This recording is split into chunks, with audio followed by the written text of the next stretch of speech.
Welcome to another episode of Founders Club. Today, we're going to be talking with Brian Decker. He is an 8-figure entrepreneur and the founder of Modern Lending. We're going to be having a really awesome conversation about how you can thrive in the real estate business and looking forward to jumping in. As always, check out the links in the description below. And if you have any questions, leave them in the chat. And if you like money, you like real estate, this is the show for you. Hit that subscribe button, and we'll see you on the inside. Welcome to Founders Club, the show for real estate entrepreneurs. Brian, welcome to Founders Club. What's up, brother? I appreciate you having me on, man. Yeah, same, man. I really appreciate you taking the time. I know you're a busy guy. I know you're running lots of companies. And we were kind of joking about, we don't want to make this really about mortgages and things like that, because that generally isn't the most exciting and sexy conversation. But just to kind of set the context, I know you've been a top 10 loan officer in the nation.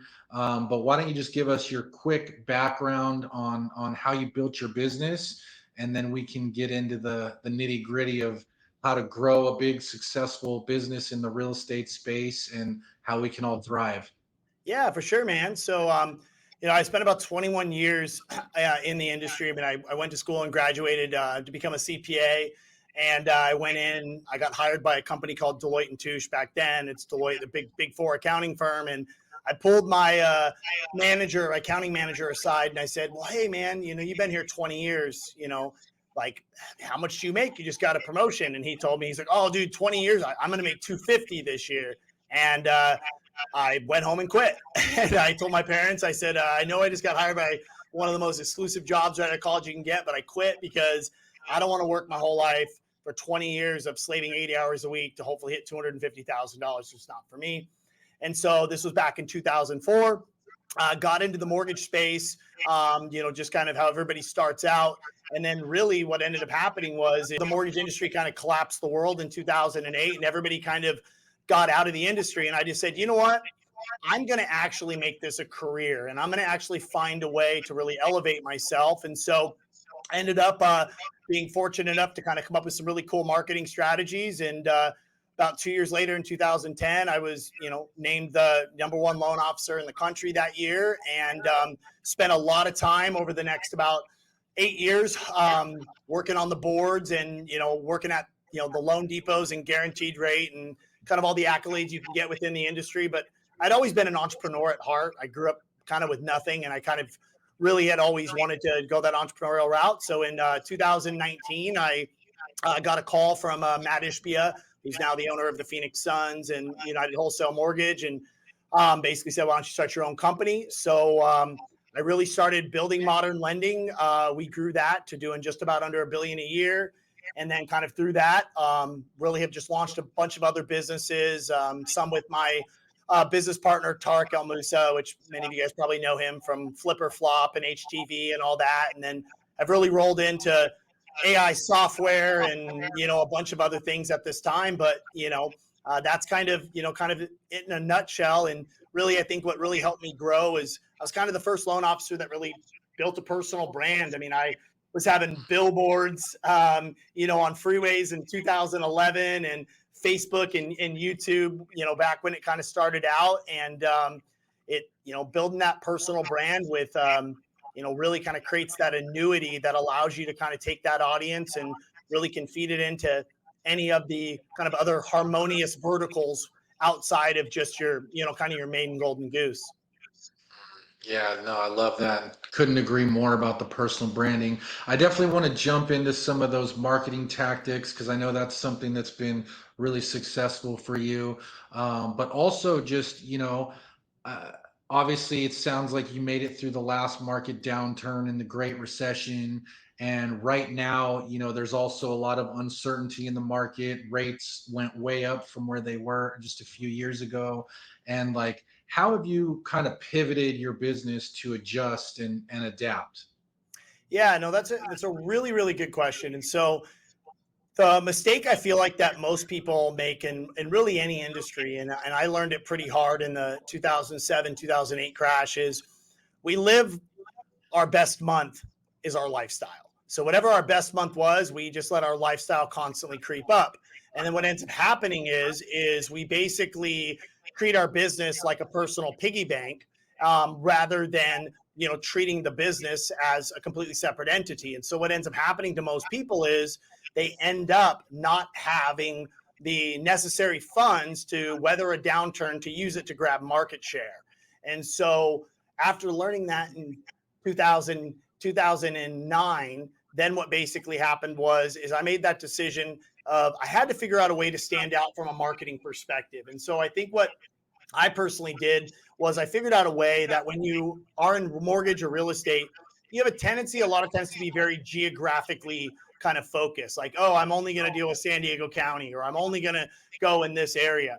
And what happens is when the market share that you can kind of have, that overall market size shrinks, well, guess what? The only way that you can actually grow your business is either by grabbing more market share within your industry or within your geo area, or you expand outside of your geo area to grab market share in other markets. And that opportunity comes by being able to have money in the bank or money saved up to be able to spend some efforts on marketing. And I think the biggest mistake that most people make is, as soon as when revenue drops, they cut their lifeline to their business, which is their marketing.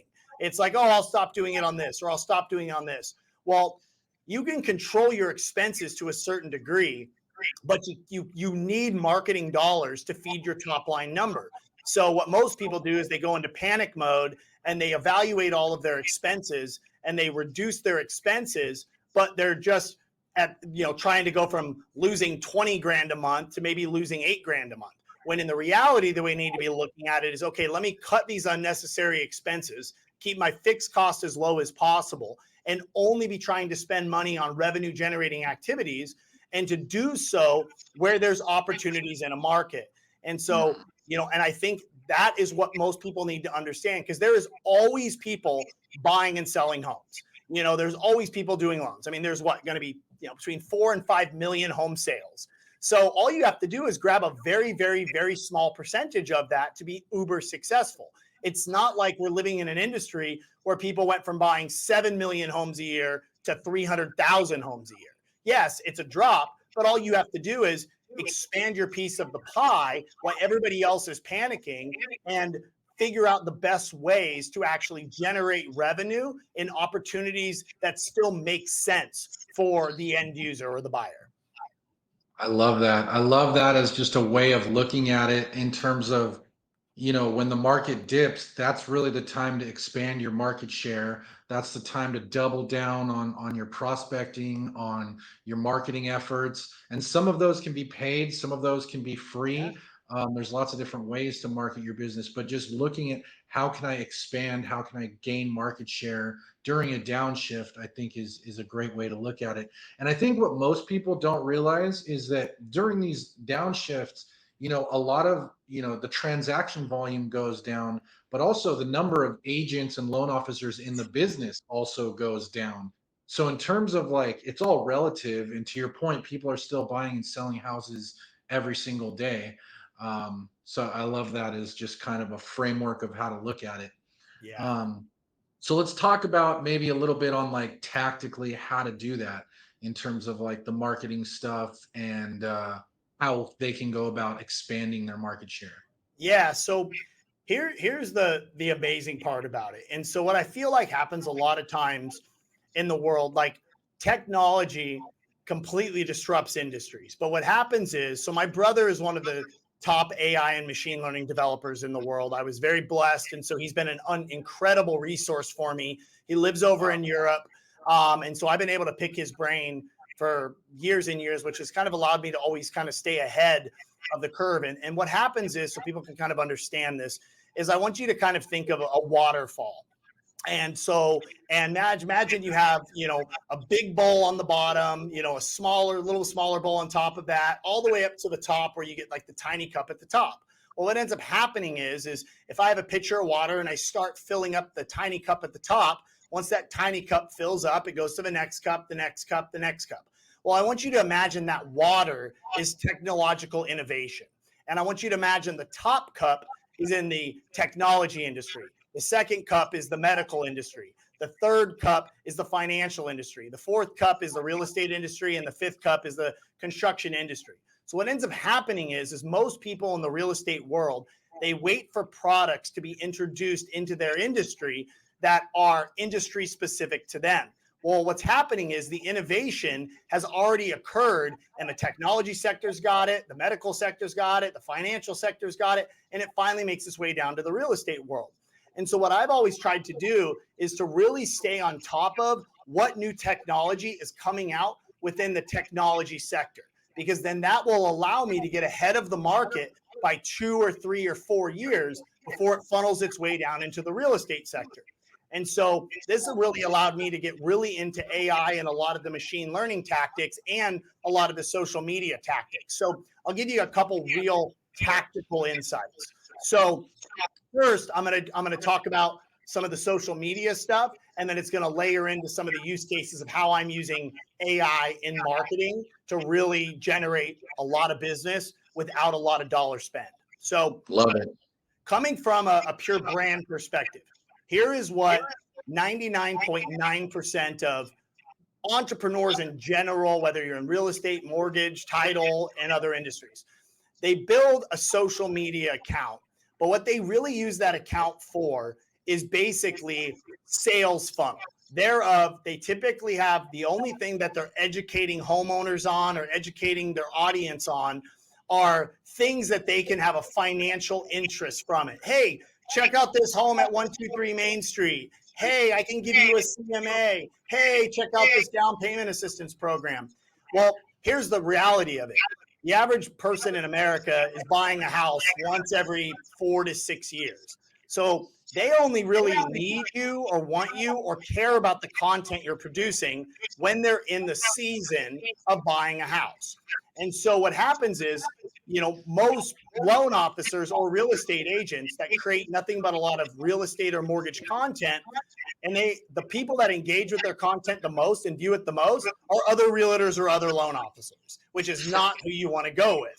So Right. what you have to understand is you got to reframe how you position your brand. So meaning this, I live by the rule of 80-20. 80% of the content that I produce has zero to do with any type of sale that I can make. Meaning I'm not just making a bunch of content about mortgage programs and, real estate opportunities, because guess what? People aren't going to tune into my content every single day or every week if they don't care about what I'm saying once every 4 to 7 years. So first thing you have to do is position yourself and your brand as a resource for them that they want to view you and go and learn from you, of somebody that is giving them value that they can make actionable insights from it every day. So case in point, as a real estate agent, my friend Paige, she runs, I think the Utah real estate page, I think is her actual name on Instagram. She made a shift about 1.5 years ago, and her content is really aimed around a lot of interior design stuff, like really cool interior design things. So guess what? Her past clients are constantly turning into her content to see really cool Halloween decorations or the way to new interior design changes, things that want to get them tuned in every single day. And then, of course, about 20% of her content is about open houses or things that are directly related to her making business.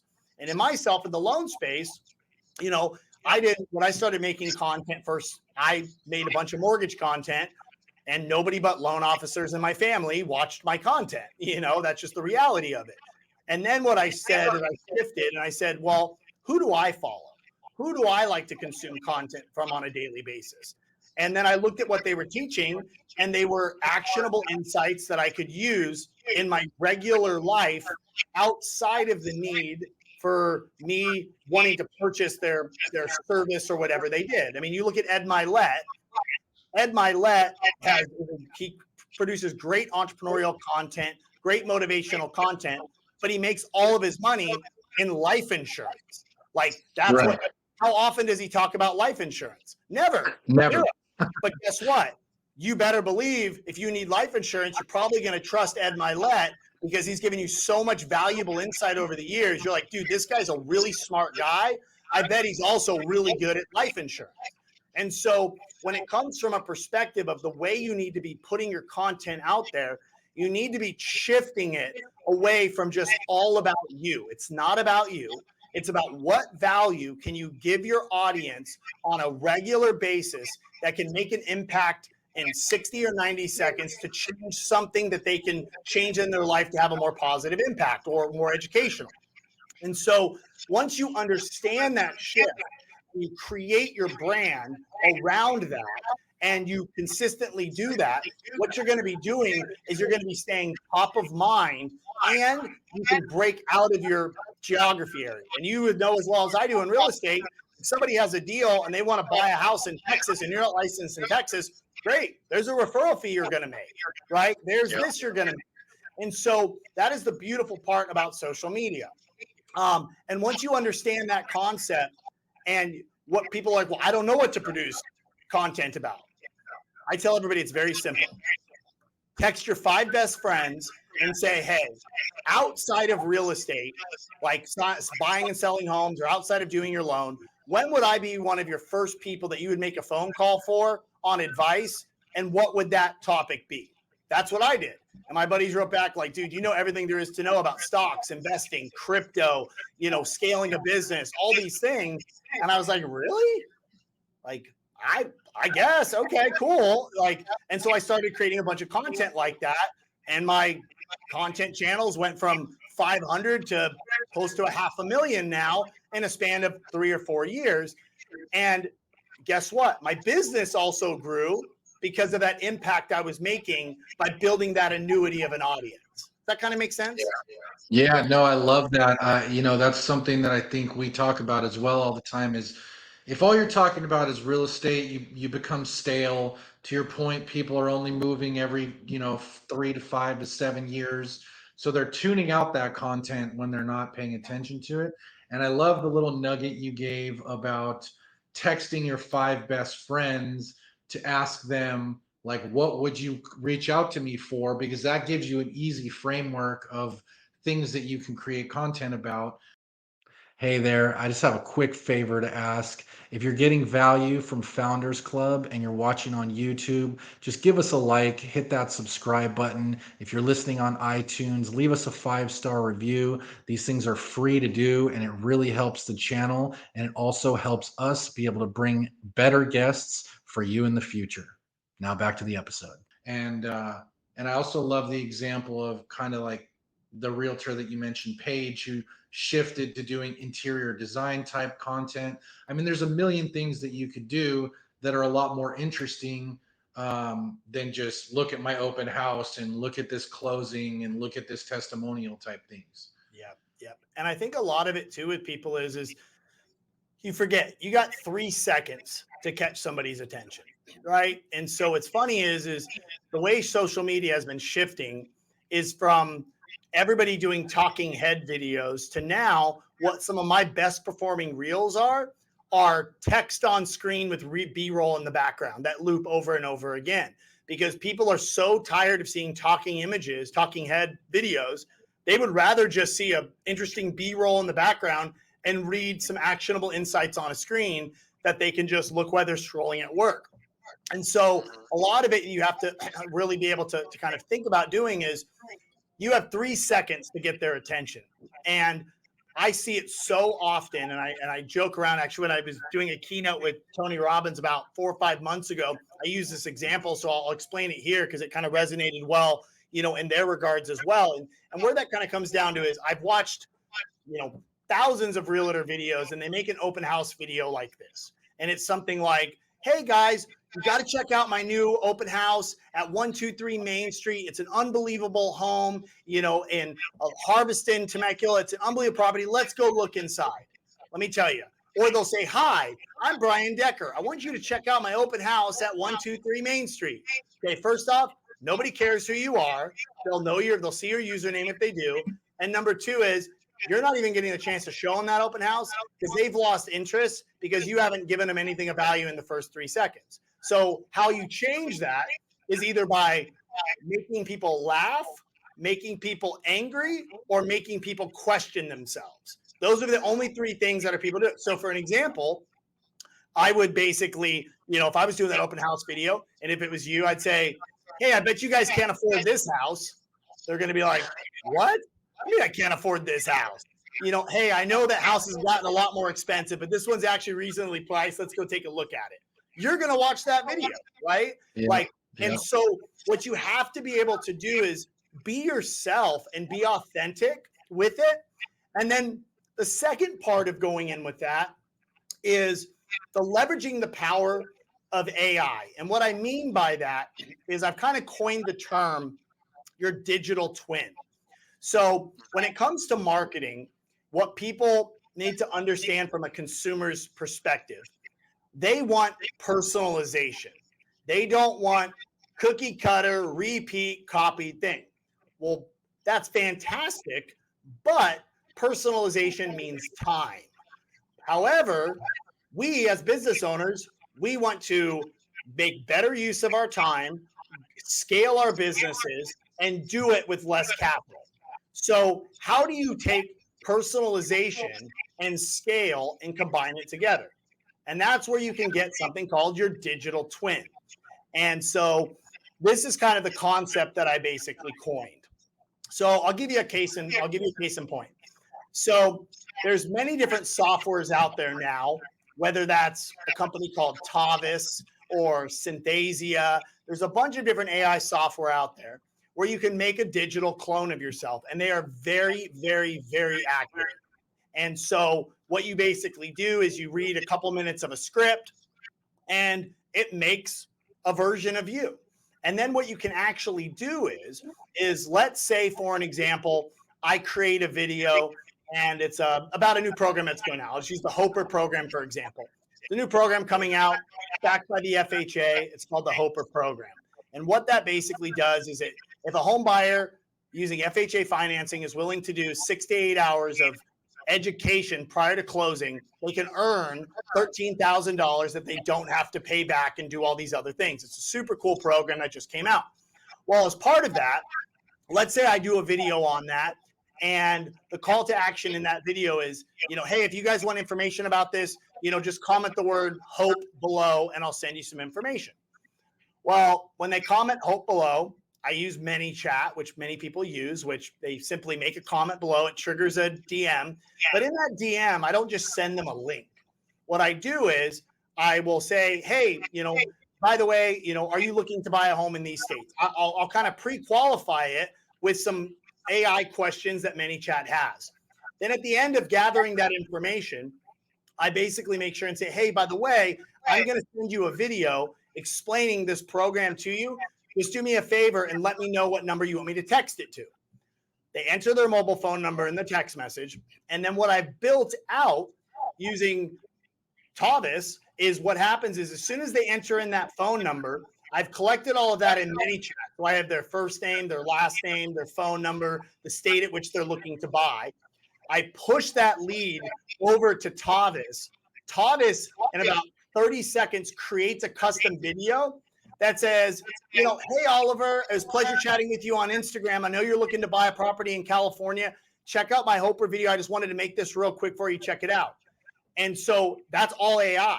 And I fed it in those key fields. So now they're getting a personalized video from me that says that. And then as they watch that video, there's a click link to apply in that video. They click the link and apply. And they're in their minds are like, whoa, that's pretty dope that this dude just made me a video of him like telling me and teaching me this, right?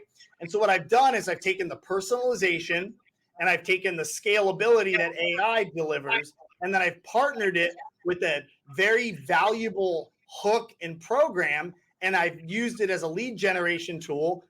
And I mean, Tavis is like, I don't know, $500 a month or something like that. ManyChat's like $14 a month. And you can find a consultant on Fiverr, and they can build them both out for you for like $150 for the whole thing. So it's making sure that you don't just make content, but then you also use that content to not just send them a link, but to start a conversation in ManyChat, capture their information, and then finish it off with a personalization of a video. And that's like one way that I've been able to really kind of use and scale within my businesses. Dude, I love that. That's insane right there. That's some next level automation. And the things I wrote down is Tavis, Tovis, I'm It's guessing. it's TAUVS,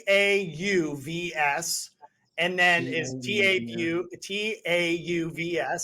And it's just that's one, and then Synthesia is another one, which I'll send you the links and you can put them in the show notes for all of your viewers. Cool. Awesome. And then the other one I wrote down was ManyChat. That's also ManyChat. one we've been using for a while. Awesome Yep. tool.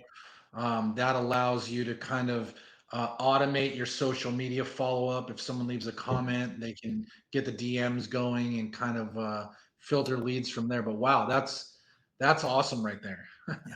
Oh, well, Love good. that. So just kind of shifting gears a little bit, obviously you've built quite a few successful businesses and you're always kind of on the cutting edge of technology. And I know you're also big on like habits. And so I'm just curious, what would you say is like the number one habit that you've developed to kind of drive all of your success? Yeah, so it's really kind of a two-pronged approach. And I joke around, it's not, it's not cold showers and sauna, like, many people always say it is, but, the reality, it really came in. I learned this and I can't take credit for it. So I need to give credit where it's due. So one of my mentors, a gentleman by the name, I mentioned his name earlier, Matt Ishbia, he's the owner of the Phoenix Suns. He owns United Wholesale Mortgage, biggest mortgage company in the country. And I've spent a good amount of time with him. And, he's been a friend of mine for a while now. And one of the things I noticed with him was he did two things exceptionally well. The first thing he did was he protected his time to such a level I've never seen before. Everything in his day is broken down into 15-minute intervals. And I'll give you an example of this. We always set up, I know you, Oliver, have done this probably millions of times. Somebody sends you a Zoom invite for a meeting. It's either 30 minutes or it's an hour, right? And what happens is you spend the first 10 minutes of that meeting BSing back and forth, and then you ease your way into basically the meat and potatoes of the meeting. And then usually, depends how long you BS for, you go over, and it's this endless cycle. So one of the things I started doing and took from him is when people book a time on my calendar and they want to do a meeting, I tell them 15-minute meeting, please come prepared. And anything we want to go over, please email my assistant the notes beforehand. We got 15 minutes. And guess what?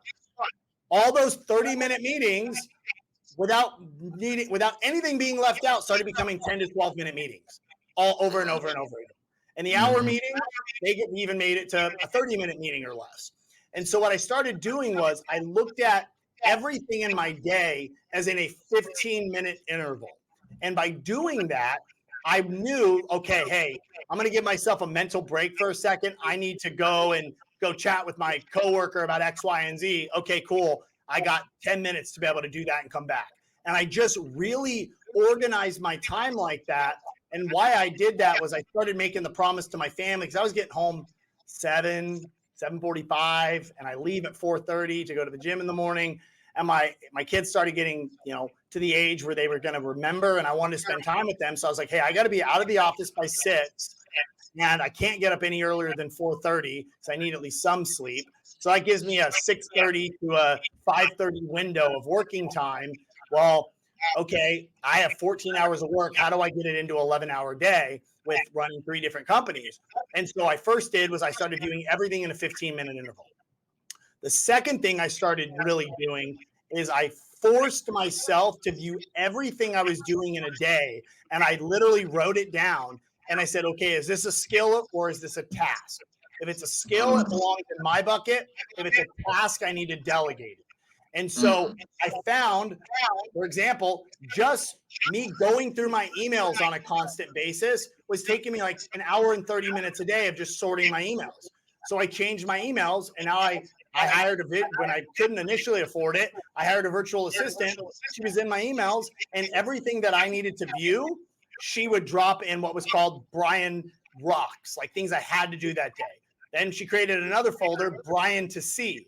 Those are any emails I didn't need to do anything with it. I just needed to see it. And then what I did is I took it to a crazy level and I built a ChatGPT version of myself, which is this is to the other level. I just finished doing this. What I did is I fed all the content I've ever produced, all the keynotes I've done, all these Zoom meetings, and I hired somebody to feed it all into ChatGPT. So it was something crazy. It was like 30,000 pages of transcript, fed it to it. And then what I did is I gave that to my assistants.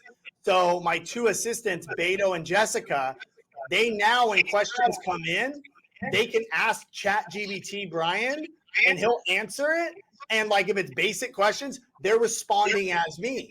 So I freed up all this time. Now, you don't need to probably go to the ChatGPT route yet, but just training your assistant, even a VA, hey, start them off with having them respond to an email and put it as a draft. And all you're doing is looking in your folder. Because I guarantee you, people time themselves. They're spending an hour a day just sorting emails. I don't need this one. I need this one. This is spam. This is this. And so those were the two things that really allowed me to get the most out of my day. I love that. I love the skill versus task, how you break things down on like, I need to do this. If not, I'm delegating it, whether it's finding an AI, finding a software, hiring a freelancer, whatever it is. And I really like the protecting of the time as well. I also started doing that. My Calendly now, the only option is a 15-minute meeting. Yeah. And so it's like, it's made such a difference because to your point, the amount of time that's just wasted on a 30-minute meeting where half of the meeting is just stuff that doesn't need to be there. It's just condensing that, saves time, allows you to focus on other things. Yeah. And what I did too is I have two meeting types, 15-minute meeting or an hour mentorship call. And I charge $750 an hour to do it. And because because what happened, I'm sure it's just like you, people want to ask me for my time all the time. Hey, Brian, will you help me with this or that? Yeah, sure, I will. But I make a couple $1,000 an hour. I'm willing to discount that to help you. But and people book it. I mean, I probably have one booking a day on that people do it. But now it's at least worth my time to do it rather than people just, booking my calendar just to ask me things just because you got to protect your time. And I try to be a very generous person because I didn't come from anything and I want to help people. But there also comes a point where my wife told me, she's like, yeah, babe, but you're now taking an hour away from you spending time with your kids every night.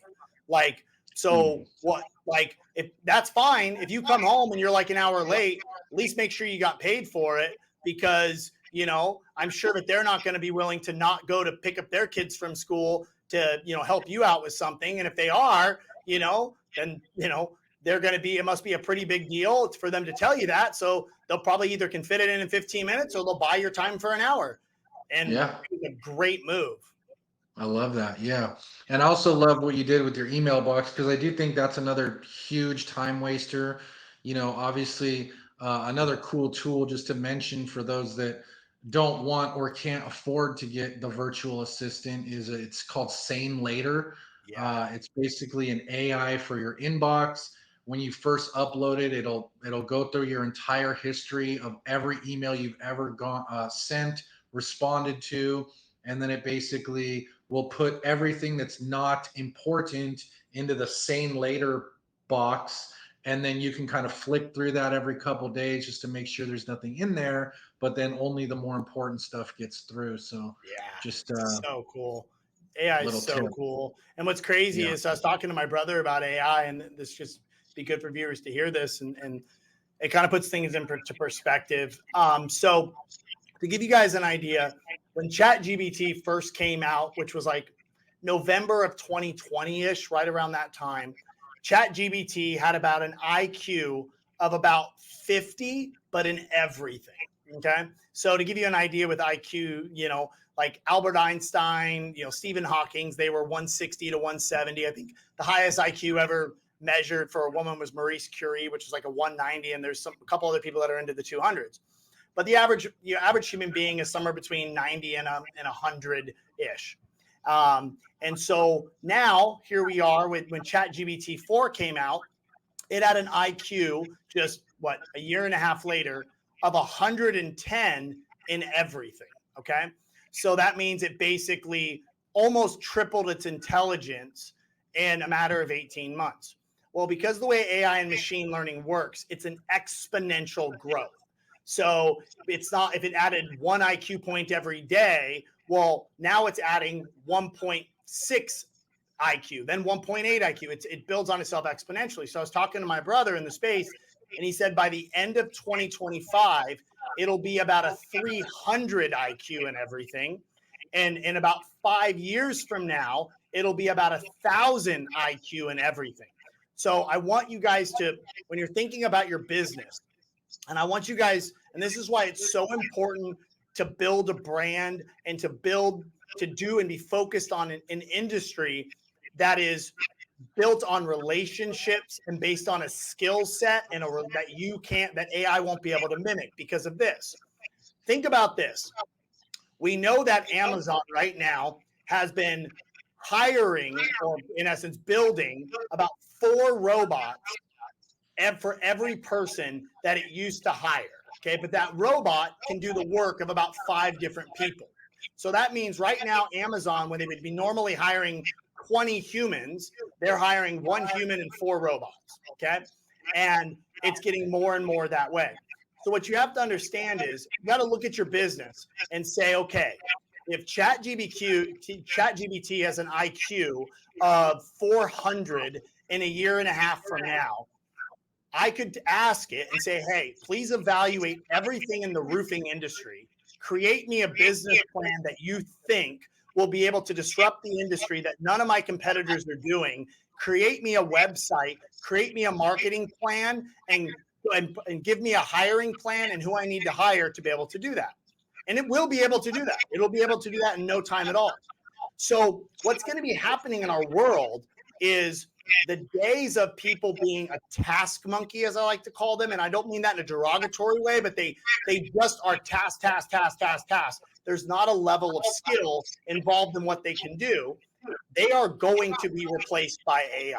We are only a few years away from having the very first billion-dollar company with 1 employee.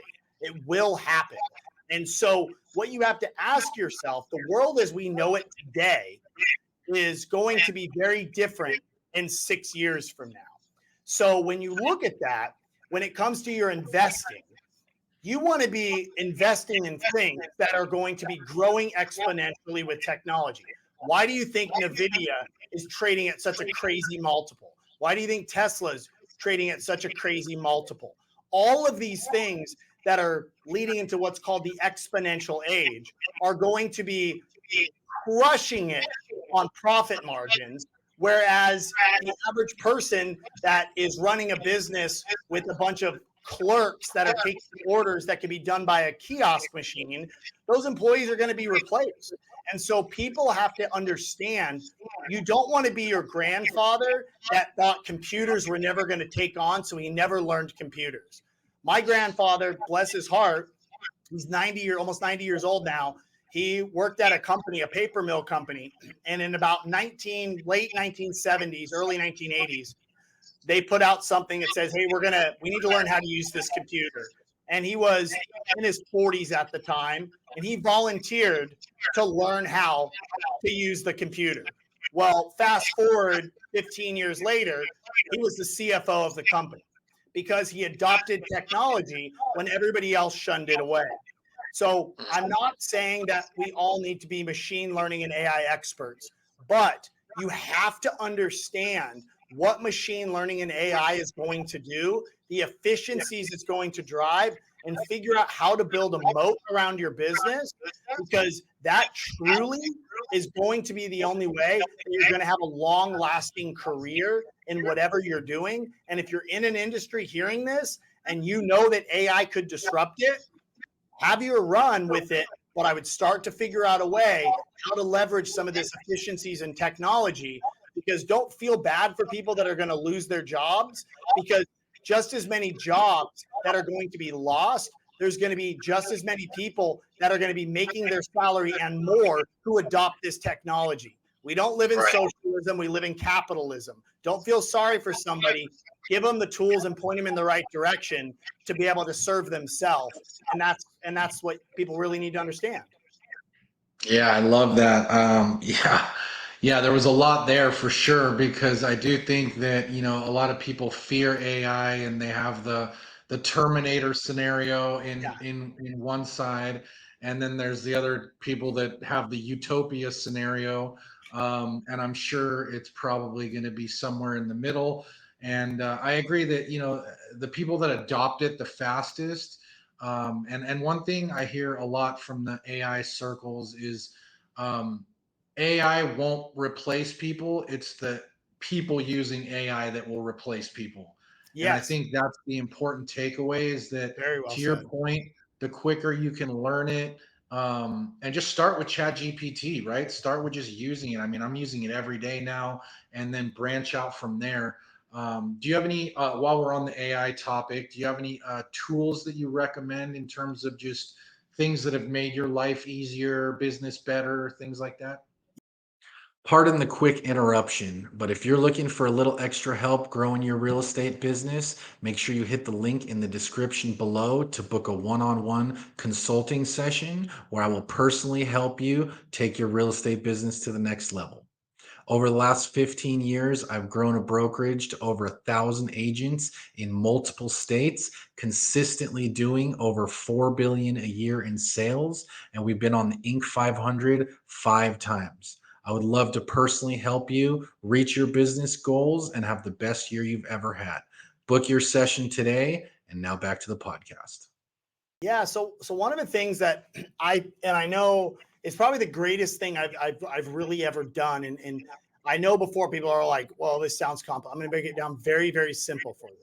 You guys can go on Fiverr and you can find somebody that is a ChatGPT developer or expert. These people are anywhere between $25 and $100 an hour, depending on where you want to go.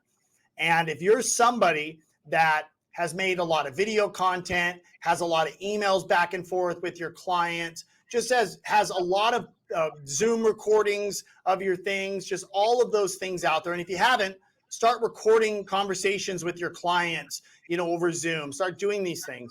And what you can do is reach out to one of these people and say, hey, I want to build a ChatGPT persona of myself. And what they will do is I gave the person, which in this case was our COO here at my AI software company.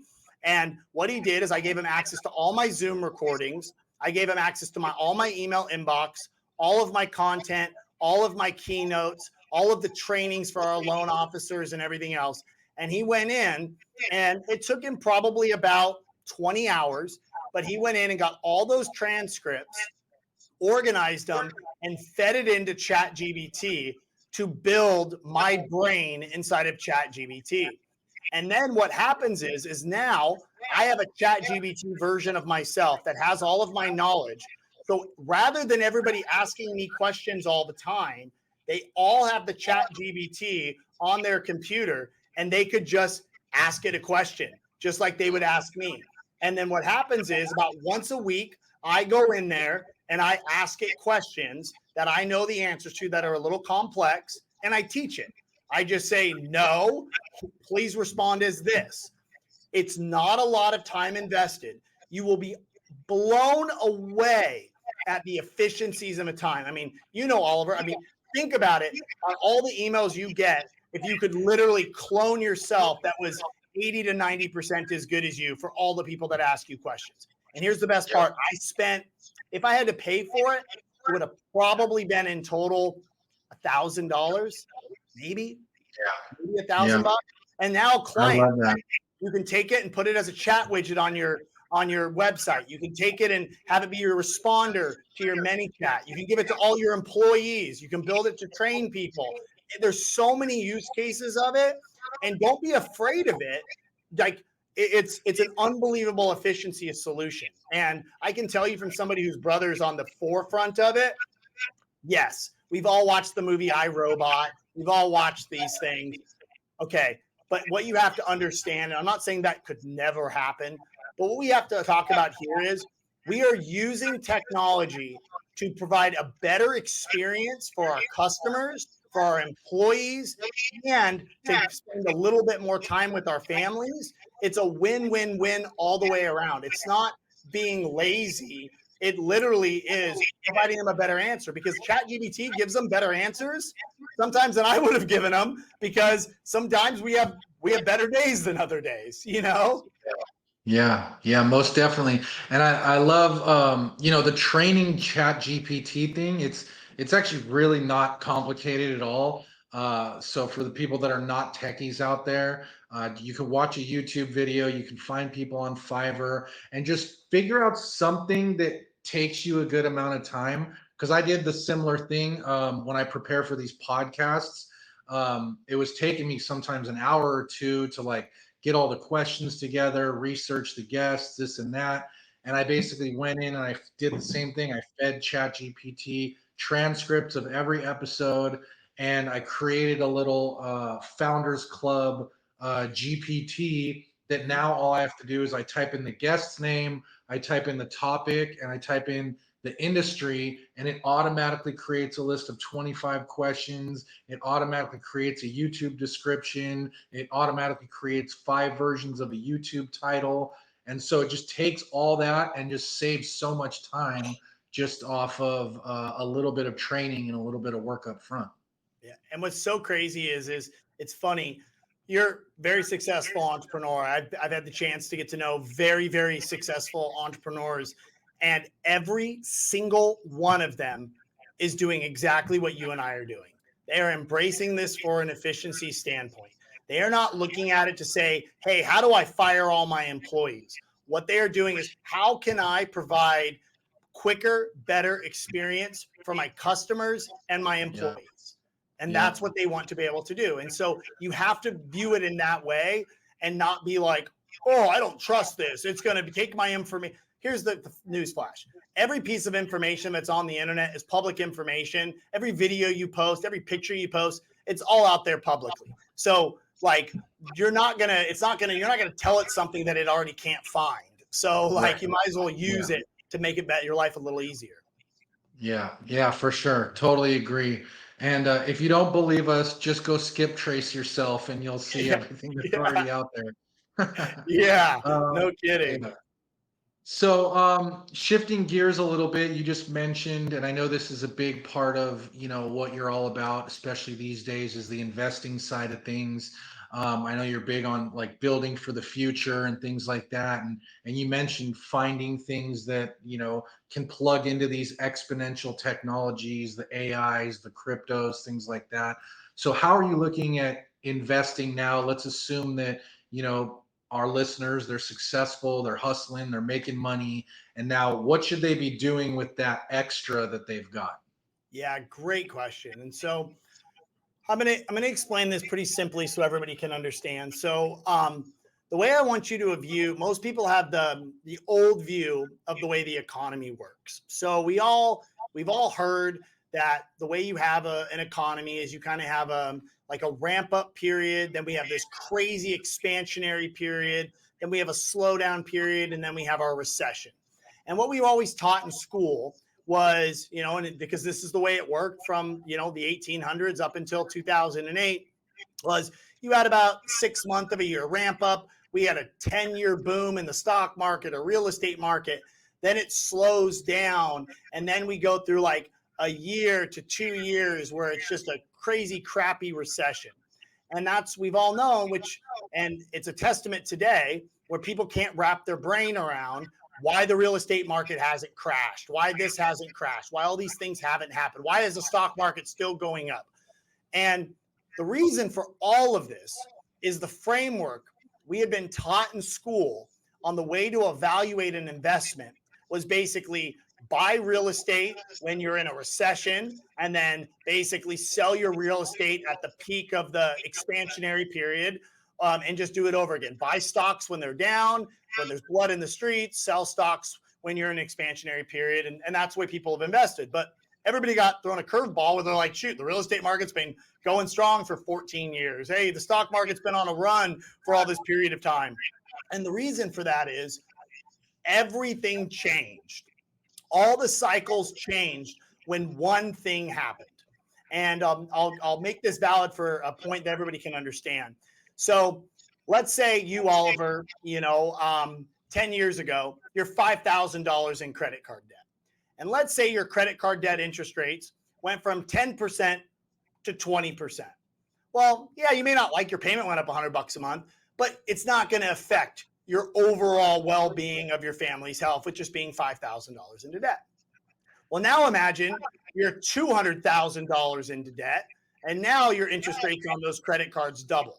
That's a disaster. You are panicking. It is ruining your life. Well, you are the federal government. The federal government prior to 2008 was a few $1 trillion in debt. It took us 220 years to get $1 trillion in debt. And then when 2008 happened, that went every country in the world got crazy in debt. And then during COVID, it even went crazier. So now the United States is adding $1 trillion to our debt every 100 days. And it took us 200 years to get $1 trillion in debt. So, newsflash to everybody, the federal government has to make those interest payments on that debt. They issue bonds, basically IOUs, other countries buy them, and they pay whatever the interest rate is on that debt, which is determined by the Federal Reserve sets these interest rates. Well, guess what happens? When our interest rates go up 3x and we are 20 times more in debt than what we were, we cannot afford to make these interest payments. So what happens is we are not allowed to go through the normal economic cycles. What happens is those periods that were like a year, 10 years, 1 year, 2 year, now are much shorter. You maybe have a 6-month period of a recession, a 6-month period of slight expansion, a year-long period of crazy expansion, 6-month period of this. And all of that follows the debt cycle. So when the federal government issues its debt, it issues its debt usually in 2-year, 3-year, 5-year debt. So guess what happens? When your debt comes up and is due, and the United States has trillions of dollars in debt, that when it issued that debt, rates were 1%, and now today rates are 4%, the federal government has two options. Number one, they refinance that debt at today's interest rates, just like you would refinance your mortgage, or two, they pay off that debt. We have no money to pay off any of our debt. So last year alone, we had $13 trillion of debt that needed to be refinanced, that they were paying 1.5% average interest rate on, and they had to refinance it at 3.5 or 4%, which means what we have to pay in interest way more than double. So newsflash, what happens is even though we're supposed to be going into a recession, the Federal Reserve, we all know inflation is not really low. Inflation is still high, but they spin it that inflation is ticking down because they exclude all these things that are actually really affecting inflation for an excuse to drop interest rates, not for you and I, but because they have to pay this interest on this crazy debt, and they know they got to print more debt. So what happens is now we live in a period of time which is called exponential age. And what that means is I want you to think of it as seasons of the year. You have the springtime, the summertime, the fall time, and the winter. So wintertime is a recession. Springtime is when things start to settle out a little bit. You come out of that. Summertime is when things go through the roof. Fall is when things slow down before you go into the winter. Well, instead of this just being how well the economy is doing, it is all tied to the money supply. So the money supply, I want you to think of it as like your personal bank account. You, Oliver, are making a lot more investments when you have a bunch of money in your checking account and it's going up every month than you are making investments when your bank balance is going down every month. Well, that bank balance is the total money supply that is in effect, meaning how much money is circulating. Well, guess what? We've had 2 years where the money supply is falling. About 4 months ago, the money supply started to tick up when government started stimulating again. China stimulating, the United States stimulating. So rather than how you feel about the economy, you need to pay attention to what is the money supply doing. When the money supply is going up, which it is now, that means people are going to be buying things, both institutions, governments, all of that. So right now, we are getting ready to go into macro summer. Money supply going up, interest rates are falling. So what do you buy during those times? Well, there's 4 real big things that I buy during macro summer. Number one, I buy technology stocks because technology stocks are what's called a risk on asset, which means when there's money supply and people have a little bit more money, they can invest in things that are a little bit riskier. Gold is a risk off asset. So right now I'm buying stocks, which most people like Amazon. Amazon, for an example, is trading at its lowest valuation that it's traded at, which is crazy, excluding the .com failure. So Amazon, I'm buying. Tesla, I'm buying. I'm buying Alibaba. China's stimulating. So I'm investing in these types of stocks. Then also, I'm investing a lot in cryptocurrency because cryptocurrency, once every 4 years, we have a Bitcoin halving. The price goes on an exponential run about 6 months after the halving, and it ends about a year after the halving. So that 6-month anniversary is coming up at the end of this month. So 6 months, like every cycle I do this, like the last cycle, I turned 500 grand into 7 million. This cycle, I'll probably turn 3 million into probably 15 million. But what happens is I know as soon as the money supply flattens out or starts to tick down, I sell out of my technology stocks. I sell out of my cryptocurrency. I move into gold. I'll move into safe haven assets like long-term rentals and real estate. I invest in cash at that time, those types of things. So when it comes to investing, you have to understand your environment and not how you feel. And that is a piece of advice I can give to somebody. I love that. And for someone wanting to track where this money supply number is that a chart? Is that a It's super statistic, easy. or what should be watching? Yeah. So there's a website called Fred, and it's the federal government's data website. It's just like Fred, like the name. Just type in M2 supply or money supply 2 Fed, and it'll come up on an interest rate, or it'll come up on a chart, and you see the graph. And you'll see the graph start to tick up in like July, and we should be in a cycle probably the next 12 to 16 months where that's why people can't understand it. Like people are like, why is the stock market still so high? And I've been screaming, guys, the stock market is going to go up. The money supply is going up. It's going to happen. And people can't wrap their brains around it because it's so different than any time before, but it's because we're a debt-ridden society and the Fed has to lower rates and stimulate the economy or we go bankrupt. It's very simple. Yeah, no, I love that. And if what I'm hearing you say, it's when that money supply number is going up, we're going into more risk on things like crypto, tech stocks, that types of things. And when the number dips back down, we're looking at more of the traditional, the golds, the real estate, land, whatever, cash, those types of things. So real estate will go up during this period. So 100%. What I personally do is I like to buy real estate when it's coming down a little bit. So if I'm a real estate investor right now, there's 2 entry points that I'm looking at. Number one, every single time when we go into an election season, October through February, you get steals on real estate. The market freezes up in panic, especially right now. Interest rates are still high. Sellers are losing, kind of being worried going to a season. You can get, as well as I do, you see properties all the time getting under contract for 10% less than their asking price was. And what happens is, as soon as those interest rates start to come down, all those buyers come back into the market and begin to move that real estate back up. And that real estate will go up. And that real estate will go up in most markets. In my personal opinion, the markets that are the most resilient and where I am still would be buying property right now is a market, for an example, like San Diego. Why San Diego?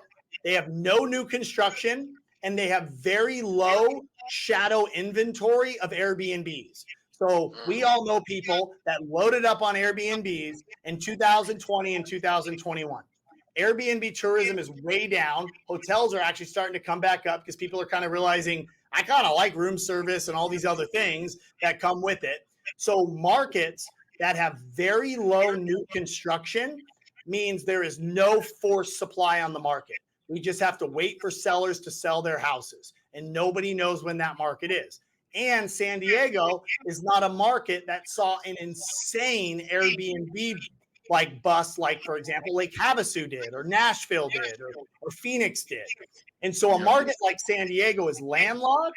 It has very low new construction inventory, and it doesn't have a tremendous amount of shadow inventory from Airbnbs. Amazing market. Terrible market, and I don't mean to say it because the hurricane's there, it's nothing to the hurricane, is a market, for an example, like Tampa.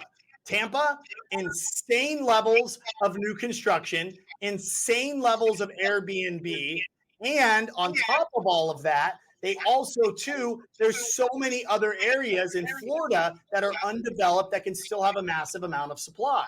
So markets like Tampa, markets like Dallas, markets like Austin, those markets, not very good markets. Incredible markets, Boston, San Diego, even the little area of Scottsdale, like areas like that, they're going to do very, very well because of those metrics. So what I just tell everybody, if you're a real estate investor, see how much new construction's in that market and go on Airbnb and check out how many listings for Airbnb are in that market.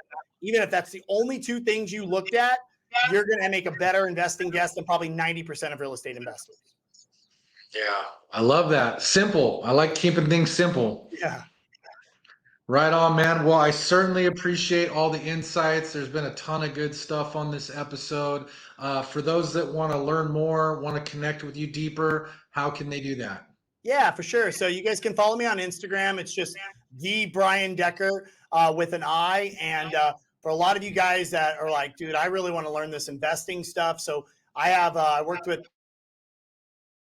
and I built a community called Wealth Society where I teach everybody how to invest in stocks, crypto, real estate, all this stuff that I do. And I wanted to make it super affordable for people because I feel like there's a big, big missing link there. So I have a free community there. And then I have a community where we do like weekly coaching and wealth labs directly with me. And even that's only $39 a month. So I wanted to really help the masses with it rather than using it as this massive profit center. So those are probably the two best places to find me is, Wealth Society. You can check it on my Instagram or just go to school, SKOL, type in Wealth Society and find it there, or check me out on Instagram.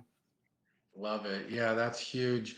And then before we wrap up, you got any hot crypto tips? Any hot picks? Yeah, I'll give you guys some. So like I said, this is everything I give you guys is stuff I own. So I like to break everything down. If people always ask me like, hey, Brian, what's a good stock to buy? I tell everybody, well, you want to have a basket. You want to hit like 5 different industries. And the same thing is with crypto. Crypto isn't everything trying to be money.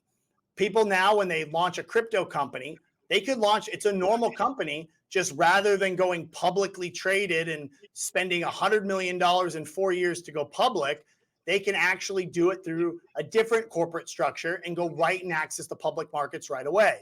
So you guys have to understand that.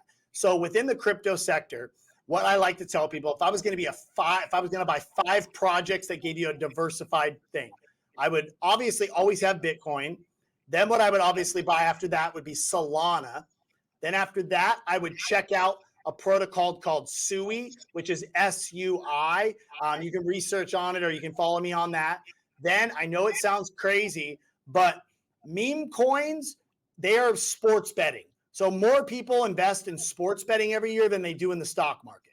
So in the crypto world, they use meme coins as like their way to gamble. So you want to take dumb money, which is what I call people that just buy speculatively in random things. And you want to be what coins your barber is going to buy when the market goes crazy. So I recommend a coin called Pepe. It's PEPE on that one. And then the 5th play I recommend is an AI protocol that I recommend everybody checking out. and that's a really good one, and that's called near, just like you're far or near. So those would be Yeah. 5 is Bitcoin, Solana, Sui, Pepe, and near. That would be a really good diversified portfolio that I think you'd be very happy with. I love that. Yep, those are all strong picks. I would concur. I actually own all those as well, so I'm glad to hear you say that. And Of again, man, appreciate your time. Thanks so course. much for coming on. And for everybody listening, check out the links in the description. And if you like money, you like real estate, hit that subscribe button, and we'll see you on the next one. Thanks, Brian. Of course.